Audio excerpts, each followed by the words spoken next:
வணக்கம் நண்பர்களே, நான் உங்கள் செம்மை உமா. இன்னைக்கு நான் உங்களுக்கு திரு ஜெயகாந்தன் அவர்கள் எழுதிய அக்ரஹாரத்து பூனை சிறுகதை ஒன்றை சொல்ல போறேன். இந்த கதையில வர ஒருத்தர் தான் இந்த கதையை சொல்ற மாதிரி எழுதியிருப்பார் திரு ஜெயகாந்தன் அவர்கள். ஒருவேளை இது அவராகவும் இருக்கலாம். வாங்க கதைக்குள் பயணிக்கலாம். கதை இப்படி தொடங்குது. எங்க ஊர் ரொம்ப அழகா இருக்கும். அந்த ஊர்ல இருக்கிற அக்ரஹார தெரு அதை விட அழகா இருக்கும். அங்க இருக்கிற மனிதர்கள் எல்லாருமே ரொம்ப அழகானவங்க. அழகுனா நீங்க என்ன நினைச்சிட்டு இருக்கீங்களோ எனக்கு தெரியாது. என்னை பொறுத்த வரைக்கும் நாம ஒன்றை நினைக்கும் போது அந்த நினைவு சுகமாக இருக்கிறது என்றால் அது எல்லாமே அழகுதான். 35 வருடங்களுக்கு முன்னால அங்க அந்த தெருவில் ஒரு பழங்காலத்து வீட்டு இருளடைந்த அறையில பிறந்து அந்த தெருப்புழுதியில விளையாடி அங்க இருக்கிற மனிதர்களின் அன்புக்கும் ஆத்திரத்துக்கும் ஆளாகி வளர்ந்து இப்போ அந்த இடத்தை விட்டு பிரிந்து 25 வருடங்கள் ஆன பிறகும் அந்த நினைவுகளும் அனுபவங்களும் நிகழ்ச்சிகளும் நினைத்து பார்க்கறதுக்கே சுகமாக இருக்கிறது என்றால் அது எல்லாமே அழகுதான். நான் பார்த்த ஊர் இப்பவும் அதே பழமை வாய்ந்த ஊராக இருக்குன்னு என்னால் உறுதியாக சொல்ல முடியாது. அந்த அக்ரஹாரத்து வீடுகளும் அங்கே வாழ்ந்த மனிதர்களும் இப்பவும் அப்படியே இருக்கிறாங்கன்னு என்னால் நிச்சயமாக சொல்ல முடியாது. ஆனாலும் அவங்க அப்படியே இருக்கிறாங்க என்று நினைத்து கொள்வதில் ஒரு அழகு இருக்குது, ஒரு சுகம் இருக்குது. நான் இப்போ ரொம்ப வளர்ந்துட்டேன். நிறைய விஷயங்கள் தெரிஞ்சு வச்சுக்கிட்டேன். என்கிட்ட இருந்த குறும்புத்தனங்கள் எவ்வளவோ என்னை விட்டு போயிடுச்சு. ஆனாலும் இத்தனை மைல் தூரத்தில் இருக்கிற அந்த ஊருக்குள்ள கற்பனையாக நான் பிரவேசிக்கும் போது தூரத்தை மட்டும் கடக்காம ஒரு 25 வயதுக்கு முன்னால காலத்தையும் கடந்து 10 வயது சிறுவனாகவே அந்த ஊருக்குள்ள நான் நுழைந்து பார்க்குறேன். அங்கே குளக்கரை ஓரமாக நான் வரும்போது என்னோட வருகையை கொஞ்சம் கூட பொருட்படுத்தாம அங்கே பெண்கள் குளித்து கொண்டு இருக்காங்க. அந்த குளக்கரை படியில் நான் கொஞ்சம் உட்காந்துக்கிறேன். அந்த இடத்துல தான் சுகமாக காற்றடிக்கும். குளத்தில் தண்ணீருக்கு மேலே ஓரடி உயரத்துக்கு மீன்கள் துள்ளி குதித்து விளையாடும். கூழாங்கற்களை பொறுக்கி அந்த குளத்தில் எரிந்து கொண்டே எவ்வளவு காலம் வேண்டுமானாலும் அங்கேயே உட்கார்ந்துருக்கலாம். எங்கெங்கோ பறந்து எண்ணத்தை வாரி கட்டிக்கிட்டோம். அந்த படித்துறையில் இருக்கிற கட்டை சுவர் மேலே வெங்கிட்டு, சுந்தரம், உத்தண்டம், தண்டபாணி எல்லாரும் வரிசையாக வந்து நிற்கிறாங்க. ஒரு ரிப்பன் கோவணத்தை இழுத்து சொருகிக்கிட்டு ஈரம் சொட்ட சொட்ட மறுபடியும் அந்த குளத்துக்குள்ளே குதிக்கிறாங்க. நான் எப்போதுமே தனியாக தான் இருப்பேன். அவங்க என்னை சேர்த்துக்க மாட்டாங்க. ஏன்னா அவங்களுக்கு நான் துஷ்டனா. நான் அவங்களோடு சேராமல் தனியாக உட்கார்ந்து இருக்கிறத பார்த்த பெரியவங்களுக்கு என்னை பார்த்தா பாவமாக இருக்கும். நான் அமைதியாக விஷமம் செய்யாமல் உட்காந்துருக்கேன்னு அவங்க சொல்லுவாங்க. டே, அவனையும் சேர்த்துக்கிட்டு விளையாடுங்க அப்படின்னு எனக்காக அந்த பசங்க கிட்ட கெஞ்சுவாங்க. ஆனாலும் அவங்க என்னை சேர்த்துக்க மாட்டாங்க. அவங்க சேர்த்துக்கலனா நீ ஒன்றும் குறைஞ்சிட மாட்டேன், நீ என் வீட்டுக்கு வா, உனக்கு நான் பலகாரம் தரேன், காப்பி பொடி அரைக்கலாம் வரியா அப்படின்னு கூப்பிடுகிற அந்த பெரியவங்களோட அரவணைப்பு எனக்கு இதமாக இருக்கும். நான் அவங்களுக்கு காப்பி பொடி அரைத்து கொடுக்கறதுலேருந்து சில சமயங்களில் காலம் முக்கி விடுக்கிறது வர எல்லா வேலையும் செய்வேன். ஆனால் என் அம்மா கேட்டால் மட்டும் செய்யவே மாட்டேன். அதுக்கு ஒரு காரணம் இருக்குது. எனக்கு 10 வயசு ஆகிறதுக்குள்ளேயே எங்கள் அம்மாவுக்கு 5 குழந்தைங்க. அம்மாவுடைய அன்போ அரவணைப்போ எனக்கு நினைவு கூட இல்லை. என் அம்மா என்னை எப்படி தெரியுமா கூப்பிடுவாங்க? கடங்காரா அப்படி தான் கூப்பிடுவாங்க. ஊரில் இருக்கிறவங்களுக்கு, தெருவில் இருக்கிறவங்களுக்கு அமைதியாக இருக்கிறேன்னா வீட்டில் அமைதியாகவே இருக்க மாட்டேன். அவ்வளோ விஷமங்கள் செய்வேன். என்ன விஷமம்னா கேட்குறீங்க? ஏதாவது ஒரு குழந்தை ஓடி வரும்போது அமைதியாக உட்காந்துருக்கிறேன்னா குறுக்க காலை நீட்டுவேன். கீழே விழுந்து ஓனாடுற அந்த குழந்தைக்கு சில சமயங்களில் வாயிலிருந்து ரத்தம் கூட ஒழுகும். ஆனால் அந்த சனிகளுக்கு பேச தெரியாட்டியும் கையை நீட்டி சாடை காட்டி அதுங்க விழுந்ததுக்கு நான் தான் காரணம்னு என்னை காட்டி கொடுத்து விடுங்க. கடங்காரா, செய்யறது என் செஞ்சுட்டு போன மாதிரியா இருக்க அப்படின்னு அம்மா வந்து முதுகிலேயே அரைவாங்க. அரைஞ்சிட்டு கையெல்லாம் வலிக்குது, எருமை மாட அப்படின்னு திட்டுவாங்க. என் கண்ணு முன்னாடி நிற்காத, ஓடிடு அப்படின்னு சொல்லுவாங்க. ஏண்டி அவனை அடிக்கிற, பாவம் அவன் அமைதியாக தானே இருக்கிறான் அப்படின்னு யாராவது அடுத்த வீட்டு மாமியோ எதிர் வீட்டு மாமியோ அவங்க வந்ததுக்கு அப்புறம் அழ ஆரம்பிச்சு என்னை சமாதானப்படுத்தி கூட்டிக்கிட்டு போவாங்க. அவங்க பலகாரம் கொடுத்ததுக்கு அப்புறம் தான் நான் சமாதானம் அடைவேன். அங்கேயும் அமைதியாக இருந்துக்கிட்டே ஏதாவது ஒரு விஷமத்தை பண்ணிடுவேன். காப்பி பொடி அரைக்கிற மிஷினில் மண்ணை போட்டு அரைச்சிட்டு, மாமி இங்கே வந்து பாருங்களேன், யாரோ காப்பி பொடி அரைக்கிற மிஷினில் மண்ணை கொட்டி அரைச்சிருக்காங்க அப்படின்னு கத்துவேன். வேற யாரு, எங்கள் வீட்டு கடங்காரனாக தான் இருக்கும் அப்படின்னு அந்த கடங்காரனை தேடி பிடிச்சி 4 அரை வாங்கி வச்சாதான் எனக்கு ஒரு சந்தோஷம், ஒரு நிம்மதி. என் அம்மா மட்டும் என் மேலே அனுதாபம் காட்டுகிற அந்த மாமிகளை எச்சரித்துக்கிட்டே இருப்பாங்க. அவனை நம்பாதீங்க, பார்த்தா மொசு மொசுன்னு பூனை மாதிரி இருப்பான், உடம்பெல்லாம் விஷம், என்னமோ சொல்லுவாங்களே பூனை செய்யறதெல்லாம் விஷமோ அடிச்சா பாவம் அந்த மாதிரி அப்படின்னு அவங்க கிட்ட சொல்லுவாங்க. அதை கேட்டு ஏண்டா அப்படியான்னு அந்த மாமி என்னை பார்ப்பாங்க. நான் அமைதியாக அவங்கள பார்ப்பேன். போடி, என்னத்துக்கு குழந்தைய கரிச்சு கொட்டுறியோ, நீ வாடா அப்படின்னு கூப்பிடுகிற அந்த அன்பும் அரவணைப்பும் எவ்வளவு இதமாக சுகமாக இருக்கும். ஆனால் அந்த அனுதாபம் காட்டுகிற அவங்களுக்கு கூட நான் உண்மையாக வெள்ளையாக இல்லைன்னு எனக்கு மட்டும்தான் தெரியும். சரி, இப்போ நான் என்ன சொல்லிக்கிட்டு இருக்கேன்? அந்த அக்ரஹாரத்து பூனையை பற்றி சொல்ல வந்துட்டு அக்ரஹாரத்து மனுஷங்களை பற்றியும் என்னை பற்றியும் சொல்லிட்டு இருக்கேன். 25 வருடங்களுக்கு முன்னால் 10 வயசு வரைக்கும் வாழ்ந்திருந்த ஒரு கிராமத்தையும் அந்த அக்ரஹாரத்தையும் அதில் வாழ்ந்த மனுஷங்களை பற்றியும் இன்னும் எவ்வளவு நாளைக்கு வேணும்னாலும் என்னால் சொல்லிக்கிட்டே இருக்க முடியும். எனக்கு அழுக்காது சலிக்காது. மீனா, ருக்கு, லலிதா, கௌரி பாட்டி, ஆனந்து, வைத்தா, ராகவா, கணபதி, சங்கர் இவங்க எல்லாருமே ஒருத்தருக்கு ஒருத்தர் தெரியும். இவங்களை பற்றி எல்லாம் எழுதுறதுல எனக்கு சலிப்பே கிடையாது, அலுப்பும் கிடையாது. எனக்கு அவங்க மேலே அப்படி ஒரு காதல். அவங்க சம்மந்தப்பட்ட எல்லாமே எனக்கு ரொம்ப வசதி. ஆனால் அவங்கள சிலருக்கு இதுவே அழுத்து போச்சு போல இருக்கு, இல்லை பயமாக இருக்குன்னு சொல்லலாம். என்ன சார், அக்ரஹாரத்து மனுஷங்களை பற்றியே எழுதிட்டு இருக்கிறீங்களே அப்படின்னு கேட்குறாங்க. நான் என்ன பண்ணுவேன்? எனக்கு தெரிஞ்சதை தானே எழுதுவேன். சரி, இந்த தடவை ஒரு மாற்றத்துக்கு அந்த அக்ரஹாரத்து மனுஷங்களை விட்டுட்டு எனக்கு தெரிஞ்ச ஒரு பூனையை பற்றி எழுத போகிறேன். பூனைகளுக்கு நிச்சயமாக அலுப்போ சலிப்போ பயமோ சங்கடமோ வராது. பூனைங்க கதை படிக்கிறதோ கதை திருடுறதோ இல்லை. பூனைங்களை பார்த்தா நம்முடைய கண்ணுக்கு ஆஷாட பூதி மாதிரி இருக்குமே தவிர பாவம் அதுங்களுக்கு அந்த மாதிரி குணமெல்லாம் நிச்சயமாக கிடையாது. எனக்கு பூனைங்களை கண்டா கொஞ்சம் கூட பிடிக்கிறது இல்லை. சாதாரணமாக எனக்கு எந்த செல்ல பிராணியும் பிடிக்காது, அருவருப்பாக இருக்கும். சிங்கம், புலி இதெல்லாம் ரொம்ப பிடிக்கும். அதெல்லாம் பார்த்ததில்லை இல்லையா, அதனால் பிடிக்கும். பார்த்து பழகிட்டா எதுவுமே பிடிக்காம போகிறது மனுஷ இயல்பு தானே. அதுவும் பூனை, நாய், பெருச்சாலி இதெல்லாம் யாருக்கு தான் பிடிக்கும்? உங்களுக்கு ஒரு விஷயம் சொல்லட்டுமா?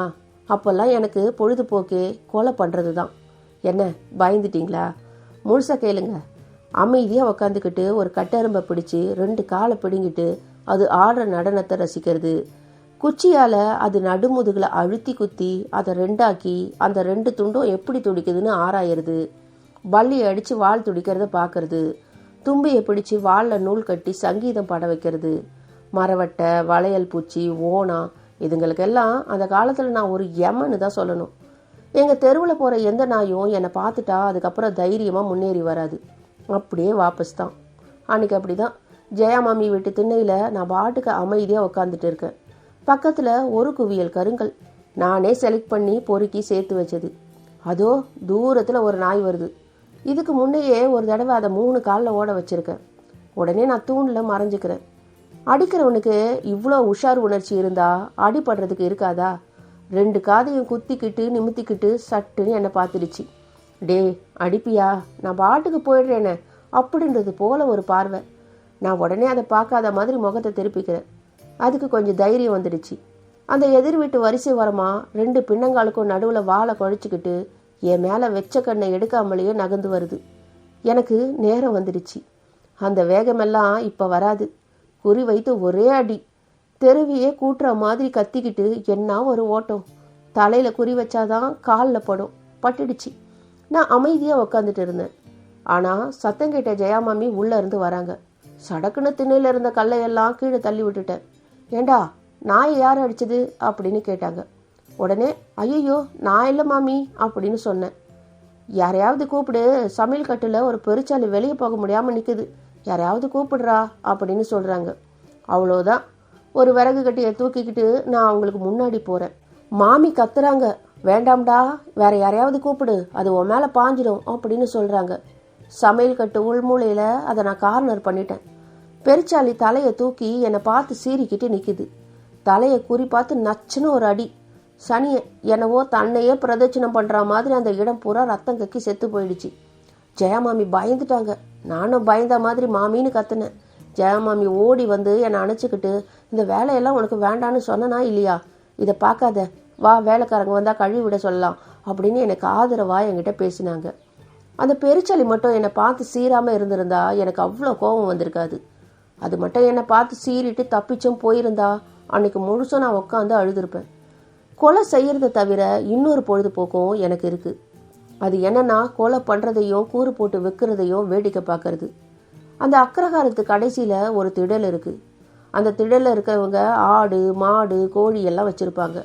அங்கே ஒரு கடாமீசக்காரன் இருப்பான். வெங்கிட்டு, சுந்தரம், உத்தண்டம் இவங்க எல்லாருக்கும் அவனை பார்த்தா பயம். ஆனால் எனக்கு அவனை கண்டா சுத்தமாக பயம் இருக்காது. அவன் எப்படா நம்ம தெரு வழியாக வருவான்னு பார்த்துக்கிட்டே இருப்பேன். அவன் சாயங்காலம் 4 மணிக்கு எங்கள் தெரு வழியாக அந்த திடலுக்கு திரும்பி போவான். நான் அவனையே பார்த்துக்கிட்டு இருப்பேன். அவன் மீசை எனக்கு ரொம்ப பிடிக்கும். ஒரு துடுப்பிடிச்ச கருப்பு சைக்கிளில் அவன் வருவான்.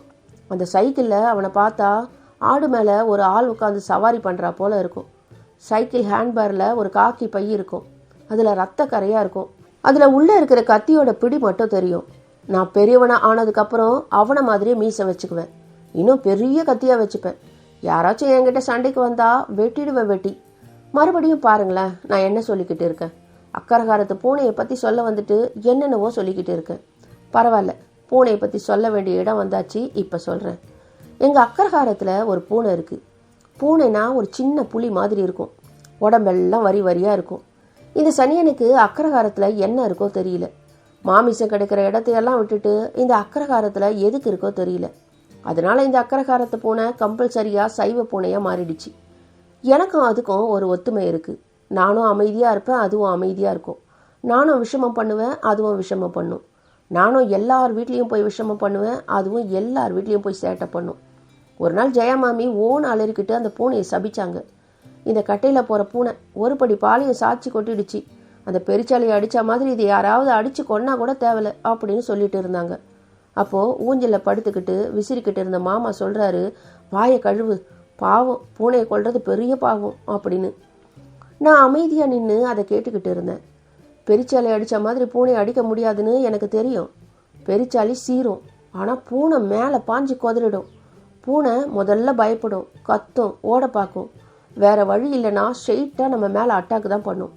எனக்கு நினைவு தெரியாத வயசில் ஒரு பூனை வயிற்ற கீறினவடு இப்போ கூட அரைஞ்சான் கட்டுற இடத்துல நீளமாக இருக்குது. சின்ன குழந்தையா இருந்தப்போ அந்த பூனையை நான் கழுத்தை பிடிச்சிக்கிட்டு விடவே இல்லையாம். அதனால் அந்த பூனை என்னை பிராண்டி விட்டுட்டு இருக்கு. அம்மா இப்போவும் சொல்லுவாங்க. அன்றைக்கி அப்படி தான் சாயங்காலம் எங்கள் வீட்டு தோட்டத்தில் அந்த பூனையை பார்த்தேன். எங்கள் வீட்டுக்கும் அடுத்த வீட்டுக்கும் நடுவே வேலி ஓரமாக போயிட்டு இருந்தது. போகிற போக்கில் என்னை ஒரு பார்வை திரும்பி பார்த்துச்சு. நானும் அதை பார்த்தேன், முறைச்சி பார்த்தேன். உடனே அதுவும் கொஞ்சம் உஷாராகி நல்லா திரும்பி என்னை முறைச்சி பார்த்துது. நான் அது மேலே பாயிற மாதிரி குதிச்சு பயம் காமிச்சேன். அது கொஞ்சம் கூட பயப்படல, பம்மி நிமிர்ந்தது, அவ்வளோதான். என்னடா இது, எனக்கு பயப்பட மாட்டேங்குதுன்னு எனக்கு கோபம். ஆத்திரத்தோட அதை நான் முறைக்கிறேன். அலட்சியமாக அதுவும் என்னை முறைக்குது. இது ஒரு மௌனமான சவால் மாதிரி இருந்தது. சிவப்பா வாயை திறந்து என்னை பார்த்துக்கிட்டு மியாவும் அப்படின்னு கத்தினப்போ அது தன்னோட பாஷையில் என்னை சவாலுக்கு அழைக்கிற மாதிரி இருந்தது. அதெல்லாம் பெருச்சாலிக்கிட்ட வச்சுக்கோ, நம்ம கிட்ட வச்சுக்காத அப்படின்ற மாதிரி இருந்தது அந்த மியாவும். இரு ஒரு நாளைக்கு உன்னை பிடிச்சி கோணியில் போட்டு துவைக்கிற கல்லுலேயே அடிக்கிறேன்னா இல்லையா பாரு. அதுக்கு அந்த பூனை சும்மா பூச்சி காட்டாத, முதல்ல என்னை பிடிக்க முடியுமா உன்னால் அப்படின்னு சொல்கிற மாதிரி ஒரு மியாவை போட்டுட்டு அந்த வேலியை தாண்டி நின்றுக்கிட்டு என்னை முறைச்சிது. எங்கே போயிட போகிற, உன்னை பிடிக்கலனா பேரை மாற்றி வச்சுக்கிறேன் அப்படின்னு நான். அதுக்கு பதில் சொல்கிற மாதிரி சின்ன மியாவும். அதுக்கு பேர் பார்ப்போமா அப்படின்ற அர்த்தம். அன்றைக்கி ராத்திரி பூரா நான் தூங்கவே இல்லை. அந்த பூனையும் தூங்கலை. ராத்திரி பூரா குடுகுடுன்னு ஓட்டு மேலே ஒரே ஓட்டம். இன்னொரு பூனையும் ஜோடி சேர்த்துக்கிட்டு ஒரு ராட்சச குழந்தை அலறா மாதிரி ரெண்டும் அலறிக்கிட்டு காய்ச்சி மூச்சுன்னு கத்தி ஒன்று மேலே ஒன்று பாஞ்சு பெராண்டிட்டு எங்கள் வீட்டு ஓட்டு மேலே ஒரே விளையாட்டு. எங்கேயோ ஒரு ஓடு வேற சரிஞ்சு பொத்துன்னு தரையில் விழுது. வெளியில் படுத்துட்டு இருந்த தாத்தா தடி எடுத்து தரையில் தட்டி சூச்சு அப்படின்னு விரட்டுறாரு. ரெண்டும் ஒன்று பின்னாடி ஒன்று தெருவில் குதிச்சு ஜெயாமாமி வீட்டு கூரை மேலே ஏறினதை நில வெளிச்சத்தில் நல்லா பார்த்துட்டு இருந்தேன். அடுத்த நாள் அதை வேட்டையாடணும்னு அப்போவே தீர்மானம் பண்ணிக்கிட்டேன். மறுநாள் ஜெயமாமி வீட்டு சமையல் அறையில் ஒரு தட்டு நிறைய பாலை வச்சு ஒரு கதவை மட்டும் திறந்து வச்சுட்டு ஜன்னல் கதவை மூடிட்டேன். மதியானம் சாப்பிட கூட போகாமல் காத்துக்கிட்டே இருந்தேன். கடைசியில் மதியானம் 3 மணிக்கு அந்த பூனை வந்துச்சு. நான் கிணத்து பக்கத்தில் இருந்து எல்லாத்தையும் பார்த்துக்கிட்டு இருந்தேன். மெதுவாக அடி மேலே அடி வச்சு அந்த பூனை மாதிரி போனேன். பூனையோட பின்பக்கம் மட்டும் எனக்கு தெரிஞ்சுது. ஒரு தட்டு பாலையும் புகுந்து விளாசிட்டு இருந்தது. டப்புன்னு கதவை மூடிட்டேன். உள்ளே சிக்கிக்கிட்ட உடனே பாலை மறந்து கதவை பெராண்டிச்சு. மாமி மாமி ஓடி வாங்க, பூனை உள்ளே மாட்டிக்கிடுச்சு அப்படின்னு கத்துனேன். பூனை உள்ளே கத்திக்கிட்டே இருந்துச்சு. என்னடா சமையல் கட்டு உள்ள பூனையை வச்சு மூடிட்ட, நான் எப்படி உள்ளே போகிறது, ஒருவேளை நாம் உள்ளே போகும்போது அது வெளியே போயிடாதா அப்படின்னு கேட்குறாங்க. இப்போ தான் முதல் கட்டம் முடிஞ்சிருக்கு மாமி, நீங்கள் உள்ளே போங்க, கடைசி கட்டத்தில் உங்களை கூப்பிடுறேன் அப்படின்னு நான் சொன்னேன். மாமி மனசில் அந்த பெருச்சாலை அடித்த ஞாபகம் வருது போல இருக்கு. வேண்டாண்டா, அதை ஒன்றும் பண்ணிடாத, ஜென்மத்துக்கும் பாவம் அப்படின்னு சொல்கிறாங்க. மாமி, அதை நான் கொல்லலை மாமி, கோணியில் போட்டு கொண்டு போய் விரட்டி விட்டுட்டு வந்துடுறேன் அப்படின்னு சொல்கிறேன். ஆமாம், விரட்டிட்டு நீ திரும்பி வரதுக்குள்ளே இங்கே வந்து நிற்கும். ஜெயா மாமி பரிகாசம் பண்ணிட்டு அங்கேருந்து போகிறாங்க. அதை திரும்பி வராத ஊருக்கு அனுப்பிட்டு தான் வருவேன் மாமி அப்படின்னு என் மனசுக்குள்ளே நினச்சிக்கிறேன். அக்கரகாரத்தில் அன்னைக்கு நான் தான் ஹீரோ. விளையாடும் போது என்னை சேர்த்துக்காத பையனுங்க எல்லாரும் அன்னைக்கு என் பின்னாடி வராங்க. நான் பூனையை கோணியில் போட்டு எடுத்துக்கிட்டு போகிறேன். பையனுங்க எல்லாம் கத்திக்கிட்டு என் பின்னாடி வராங்க. எங்கள் அம்மா வாசலில் நின்று கத்திக்கிட்டே இருக்காங்க. கட்டையில் போகிறவனு அழிஞ்சு போயிடாத, பூனை பாவத்தை கொட்டிக்காத, ஒரு முடி விழுந்தாலும் எடைக்கு எடை தங்கம் தரணும், உங்கள் அப்பா வரட்டும், உன்னை கொன்று குழியில் வெட்டி அப்படின்னு சொல்கிறத நான் காதில் வாங்கிக்கவே இல்லை. அந்த இடத்த விட்டு போயிட்டேன். அதை தூக்கிட்டு தெருக்கோடியில் இருக்கிற மண்டபத்தில் போய் உட்காந்துட்டோம் எல்லாரும். கோணிலிருந்து பூனையை எடுத்து அதோட கழுத்தில் கயிறை கட்டி பிடிச்சிட்டா வேடிக்கை காட்டலான்னு உத்தண்டம் யோசனை சொல்கிறான். ஆனால் பூனைக்கு யார் கயிறு கட்டுறது? அதெல்லாம் ஒன்றும் வேண்டாம், அந்த கடா மீசக்காரன் இப்போ வருவான், அவங்ககிட்ட கொடுத்தா போதும், அப்படியே கோணியோட வச்சு ஒரே சதக், ஆட்டம் க்ளோஸ் அப்படின்னு நான் சொல்கிறேன். நீ தான் அவங்ககிட்ட கேட்கணுன்னு அவன் வர்றதுக்கு முன்னாடியே பயப்பட ஆரம்பிச்சிட்டான் சுந்தரம். இந்த பையன்களை வச்சுக்கிட்டு இந்த காரியம் செய்கிறது சரின்னு எனக்கு தோணலை. எல்லாருமே பயந்தா கொல்லி பசங்க. டே, நீங்கள்லாம் வீட்டுக்கு போங்க, அவன் வெட்டுறதை பார்த்தா பயப்படுவீங்க, அப்புறம் உங்கள் அம்மா என்னை திட்டுவாங்க. பையனுங்க எல்லாரையும் நான் விரட்டுறேன். டே, நான் இருக்கேன்டா, அன்னைக்கு நீ அங்கே ஆட்டை வெட்டினப்போ காட்டுனியே, நான் பயந்தேனா அப்படின்னு உத்தண்ட சொல்கிறான். எல்லார் முகத்தையும் பார்த்துட்டு, ஆனால் ஒன்று, இந்த விஷயத்தை யாரும் வீட்டில் போய் சொல்லக்கூடாது, சத்தியம் பண்ணுங்க அப்படின்னு கையை நீட்டி கேட்குறேன். சத்தியமாக சொல்ல மாட்டோன்னு எல்லாரும் சேர்ந்து ஒரு கோரஸ் போட்டானுங்க. நாங்கள் எல்லாம் எதிர்பார்த்து காத்துக்கிட்டு இருந்தோம்.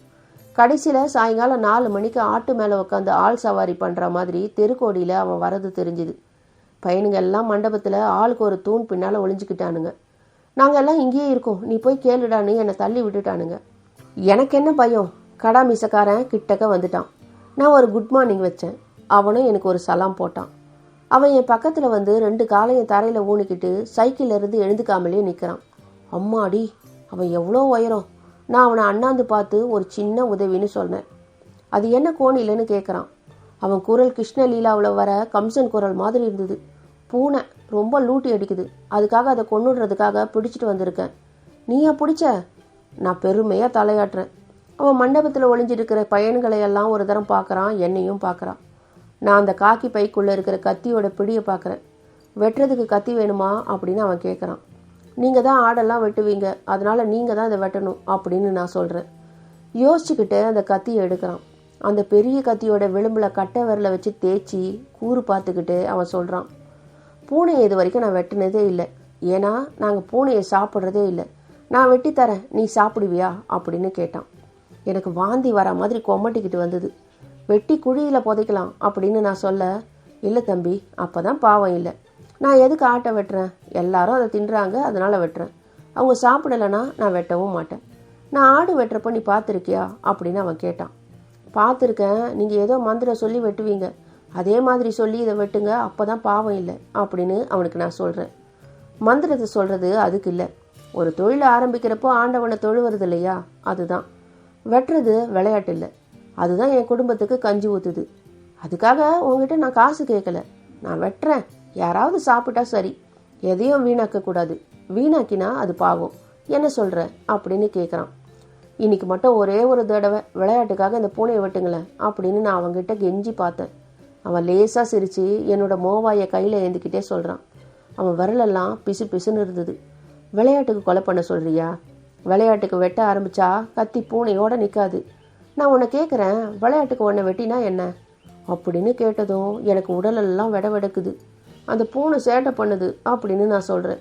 ஏன் நீ சேட்டை பண்ணுறது இல்லையா? பூனைன்னா சேட்டை பண்ணும், பண்ணாதான் அதுக்கு பூனைன்னு பேர். அதே மாதிரி நீயும் சேட்டை பண்ணுவ.